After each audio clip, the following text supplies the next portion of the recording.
ultimate guide to chess openings, regardless of your skill level.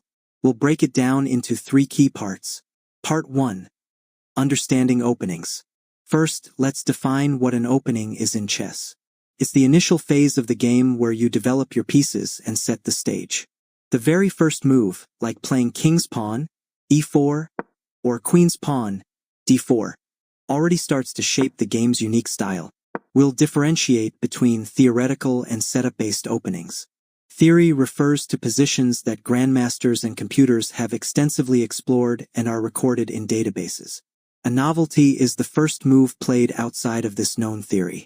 It can be brilliant if it introduces a new, strong idea, or bad if it's a blunder. For beginners, the opening is about safely developing your pieces and getting them into play.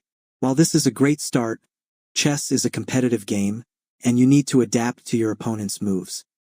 For example, against e5, you could play the traditional 4 knights game, following golden rules of developing knights and bishops to control the center.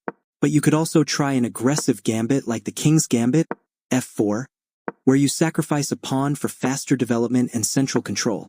Gambits can throw opponents off because they're less common. Another interesting option is the Vienna game, which is non-traditional and can lead to tricky situations like the scholar's mate that you need to know how to defend against. More serious, emphasizing a key point, the main difference between theoretical and setup-based openings lies in their adaptability.